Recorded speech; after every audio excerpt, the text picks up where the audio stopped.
pour moi, le défi, là, le défi d'être une enseignante dans ces conditions, c'est avant tout un défi qui est pédagogique et humain avant d'être technologique.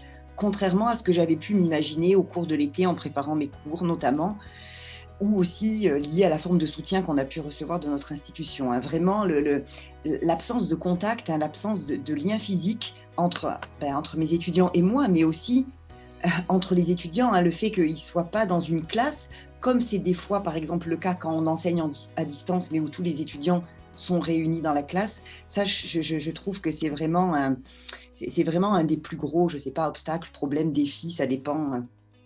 J'enseigne à l'Université d'Ottawa dans un contexte bilingue. J'avais des étudiants qui avaient un niveau de français écrit, je ne veux pas dire faible, parce que je pense que c'est pas très pédagogique, mais qui avaient besoin de soutien activement pour être capable d'écrire dans un français qui, moi, me permettait de les évaluer, d'évaluer leurs compétences, leurs acquis. Puis il y avait des ressources sur le campus, et là, ils n'ont plus ces ressources-là. Puis c'est comme si l'institution n'avait pas fait la transition, n'avait pas mis ces ressources-là en ligne disponibles. Je pense qu'il y a eu différentes institutions qui ont eu plus de leadership, qui ont été plus rapides à le faire. Mais, tu sais, mon étudiante à qui j'écris, puis déjà, dès la première semaine, je vois que le niveau de français va être un problème pour pouvoir évaluer ses compétences, sa compréhension de la matière. Puis je lui dis, j'ai de la misère à comprendre quand je te lis. Puis elle me dit, bien, j'ai plus accès aux services d'aide auxquels j'avais accès avant. Beaucoup d'élèves en immersion ou d'autres qui ont de l'anxiété linguistique, on commence à oublier même les mots les plus simples parce qu'on n'a pas cette affirmation ou la répétition.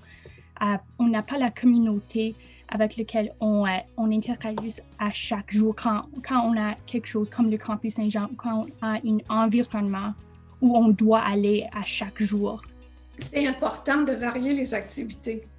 Moi, dans mon cas, ce que je fais toujours un point au début du cours où ce n'est pas magistral parce que les étudiants, les enseignantes, on a des conversations, mais disons, je présente un certain contenu pour, par la suite, les inviter à travailler en petits groupes quand j'ai assez d'étudiants ou d'étudiantes pour les faire travailler tout seuls sur le contenu, soit à partir de textes qu'ils ont déjà lus pendant la semaine, mais de leur donner du temps tout seuls pour avoir la chance de s'exprimer.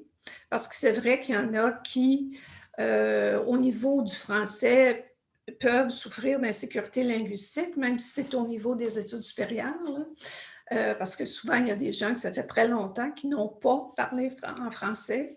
Donc, les activités en petits groupes leur donnent l'occasion de parler, mais aussi d'exprimer leurs idées sans que je sois là pour leur dire « Ah oui, c'est correct » ou « C'est pas correct ». Ce semestre-là, ça m'a vraiment tilté qu'il fallait que je les fasse. Il ne fallait pas que je leur fasse faire des travaux seuls, mais des travaux en binôme ou en groupe. Donc, j'ai mis ça en place. J'avoue, chose à laquelle je n'avais absolument pas pensé au premier semestre. Donc, j'ai mis ça en place, l'idée qu'il faut toujours que tu travailles en binôme ou en groupe et que tu dois changer de binôme ou de groupe à chaque travail, histoire qu'au moins ils se rencontrent, ils se connaissent. Les professeurs ont vraiment mis l'accent sur les services qui sont accessibles aux étudiants. Alors, pour nous, au Campus Saint-Jean, nous avons une centre, on l'appelle la centrale, et il y a des moniteurs de langue en anglais et en français.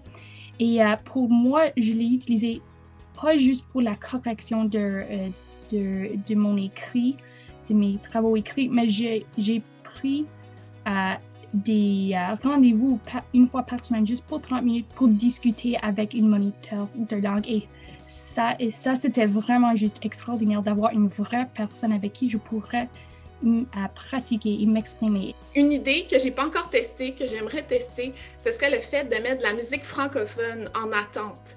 Donc, j'imagine que vous êtes comme moi si vous enseignez, mais on se connecte comme 20 minutes avant le cours.